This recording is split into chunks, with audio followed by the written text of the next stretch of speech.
Leo tunaitazama Afrika kwa macho ya kiroho.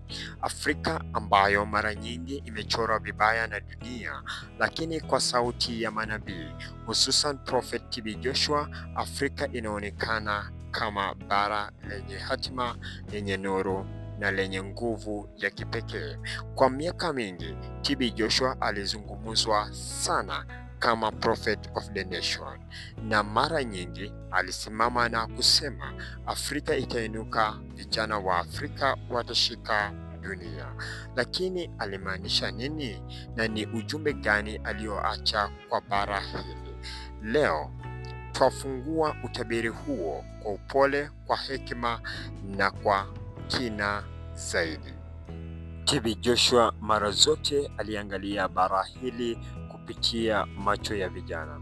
Alisema mara nyingi, the future of Africa is in the hands of her youths. Alitaja vijana kuwa wenye maono, wenye vipaji, wenye sauti itakayoleta mageuzi, wenye upako mpya ambao dunia bado haijaona. Katika ujumbe wake alisema Afrika itainuka sio kwa sababu ya viongozi wa zamani, bali kwa kizazi kipya kilichochokwa na rushwa, kilichochoka na mateso, kilichochoka na kutokuwa na matumaini, na sasa kiko tayari kubeba mwanga.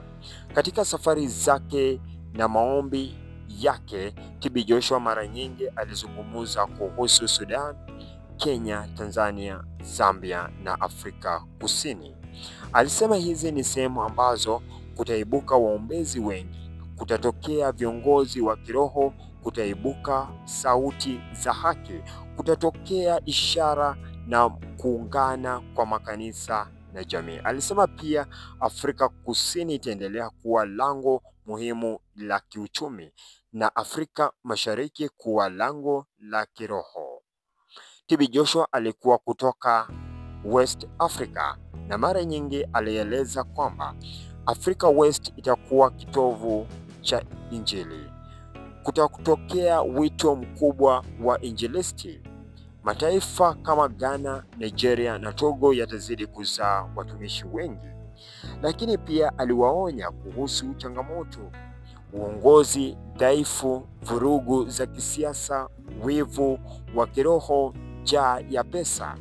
Alisema mabadiliko ya kiroho yatakuja, lakini lazima kuwe na unyenyekevu.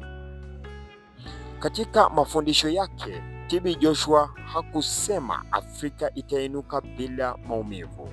Alisisitiza kuwa kila bara lina msimu wake. Afrika itapitia mtihani wa kisiasa, migogoro, uchaguzi mgumu na kupanda kwa gharama ya maisha. Lakini haya ni maandalizi ya sura mpya. Ni kama usiku kabla ya alfajiri. Alisema Africa must pray. If you don't pray, you delay your rising. Watu wengi walimuita TB Joshua prophet to nations, lakini aliwajibu kwa unyenyekevu na kusema I am a servant. Ujumbe mkubwa aliouacha ni huu: Afrika inabeba baraka ambazo dunia itahitaji. Uongozi mpya utakutokea, si kutoka juu bali kutoka chini. Watumishi watanyanyuka vijijini, sokoni, mashuleni. Sauti mpya zitashika bila hofu. Katika ujumbe mbalimbali, TB Joshua alisema Afrika ya baadaye itakuwa tofauti kabisa na tunavyoiona leo. Kutokea umoja mpya katika maeneo ya kikanda, watu wa Afrika wataanza kuthamini rasilimali zao. Dunia itaanza kutazama Afrika kama mashirika, si mzigo. Watoto wa Afrika watakuwa viongozi wa dunia, kimasomo, kiroho, kiteknolojia na kibiashara. Huu ni utabiri wa matumaini, ni utabiri wa kuinuliwa, ni utabiri wa kizazi kipya. Kwa hivyo mpendwa mtazamaji, Leo tumeitazama Afrika.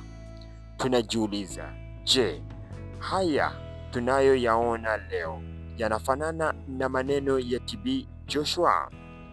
Kuamuka kwa vijana, kuongezeka kwa makanisa, kukuza kwa vipaji, kuongezeka kwa sauti za haki, kupanda kwa makampuni ya kiteknolojia kutoka Afrika na dunia kugeuka macho kuangalia bara hili.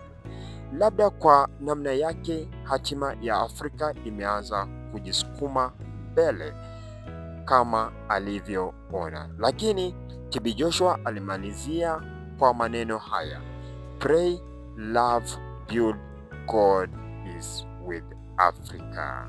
Mpendwa mtazamaji, ni hayo tu kwa sasa. Tutakuwa tunakutana kwa muda mwingine ili niweze kukupasha yale yaliyomo, yakiwa utabiri ambao umeweza kutolewa juu ya Afrika, Tanzania na kote duniani. Hii ndio nilikuwa nayo kwa siku ya leo. Hadi wakati mwingine, kwa heri kwa leo.